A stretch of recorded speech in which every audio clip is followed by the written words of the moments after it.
Hey guys, it's Jessie. I just wanted to thank everybody for watching my prior video that I've made. The last video I made was about student loans and it had the hashtag out with student debt. It was actually for a contest and I was kind of describing my experience with having the student loans. And a lot of comments have been made. A lot of people have viewed the video and they were wondering where I'm at now and what's going on with the loan situation. So I did want to make an update video just to clarify some things, tell you where I'm at now, and to let you know about a couple things I've been working on since then. So before I get too into this and started, I do want to address one thing, the TV in the background here. This was a big comment on my last video, so it is the same one as the last video. And yes, I did win it from my sales job. I didn't buy it. I still don't have cable to hook up to it because I can't afford it. So I do watch Netflix on there from time to time, and that's about it. Okay, so that one goes out to the trolls, and that's the only time I'm going to address you. Besides that, though, I did reconsolidate since my last video. I reconsolidated right after that video. One thing I do want to mention about reconsolidation, there's a lot of people, there's a lot of companies out there that are making people or students think that they have to pay to reconsolidate. So I want students to know and loan holders to know that is not the case. You do not need to pay to have your loans reconsolidated. I reconsolidated all of my federal loans on my own. It's fairly easy. You don't need to pay anything. It's free. You go through the U.S. Department of Education or just Google how to reconsolidate federal student loans and it will walk you step by step through the process. So please, if you get anything from this, do not pay to get your student loans reconsolidated. That's another scam that's going on out there, and it's taking advantage once again of student debt holders and loan holders and students. So please do not do that. But I did reconsolidate them. So as of the video, I had owed $94,000.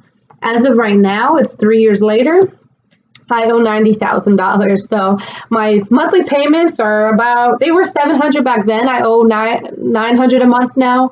And it kind of went up and down a little bit in the last 3 years, but I've paid about $15,000 to $20,000 out of pocket towards my student loans, and the principal has gone down $4,000. That's it. So it is something that's very frustrating to me. I'm hoping that folks that don't agree or misunderstand what my message is, or they just don't understand in general, they could at least understand the frustration of paying and paying and paying and paying and seeing no progress on the loan. And I understand now that that's how interest works and things like that. But I want to share with you a document that I receive every month. So this is my statement for my federal Parent Plus loans. So about half of this total balance of what I owe is in Parent Plus loans. So that is actually with my mom. And you could see after 3 years, I took this in 2013, I reconsolidated it, and that was the total amount reconsolidated. And as of today, what that total amount is, $44,000. So it's gone down less than $1,000. Mostly because of this guy right here, 8% interest, which is kind of ridiculous. I feel that there's a lot of room for improvement and reform on current interest rates for student loan holders. I don't believe that a bailout is the answer. A lot of people that watched that previous video they were misinformed, and they kind of had a misconception that that's what I was asking for, and that's what I was endorsing, that, someone pay my loans, please, I'm a victim and I'm complaining. That wasn't the case at all. That video was for a contest. This video is to update and to inform folks, but I never thought that a bailout was the answer. I know that obviously there would be huge economic concerns if that was to occur, but there should be room for reform on these interest rates. I have a 750 credit score. I've been paying consistently for 6 years. So I don't believe there's any reason for me to be paying 8%. I understand when you're first out of college, there's no collateral. So of course you need to have a higher interest rate. My car, 1.9%. I've been making great progress on that. It's almost paid off. My student loan, 6 years, and I still owe the same amount I did 6 years ago, basically. So that's very disheartening. That's very, frustrating to live through, to go through. I really didn't understand at 18 exactly how this interest would work, how I could pay $10,000 and still owe the same amount every month. That is, it still kind of blows my mind as an adult, and I'm much wiser about my decisions now than I was at 18 years old, which I'm sure many of you can relate to. So it's definitely been a uphill battle, and I did get some documents from LaSalle, and it's with hindsight, it's very frustrating to see because I realized that the total amount to attend LaSalle for 4 years was $161,000, which, that's a whole nother separate issue of whether it actually costs that much for a student to receive a 4-year education at those institutions. But it was $161,000. I got many scholarships, many grants, and I ended up borrowing a little less than half. So I borrowed about $71,000. In student loans, it was a mix of private, federal, and Parent Plus loans. And, they weren't given to me all at one time. I think a lot of people that also, don't understand or they disagree with me or were making hateful or negative comments. I think they had this idea that, I just had this document and it said you owe $71,000 and I signed it. That really wasn't the case. I got almost everything covered first year, and I had to take out a couple thousand in student loans. So I thought, oh, okay, this isn't too bad. And then the next semester comes, it's another couple thousand or 500 here, and then it goes on and on. And then before you know it, you have this massive debt piled up, and you're thinking, well, I'm going to get out and get a job, and I'll be able to pay it. It's even if someone told me the payment was $900 a month. Thinking that I was going to make $50,000 or $60,000 a year, not knowing what the cost of living were, I really did not understand. And that's what the issue is. And I think that's where we need to start changes, is in the high schools. Inform and educate our students better. I went to a blue ribbon high school.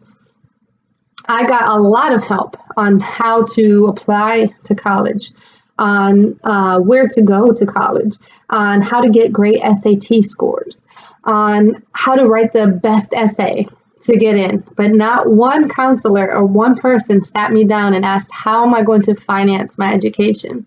That was something left to my little 18-year-old brain. So I'm not blaming 100% on everybody else. I think it's a shared responsibility that we have. And I do take a full responsibility for my part in what I've done. Of course, it's my debt. I have to pay it. I've been paying it. I don't expect any kind of bailout or for anyone else to pay it. But I do believe that there should be some changes. We need to stop this problem from occurring, because if we don't, it's going to be a national problem.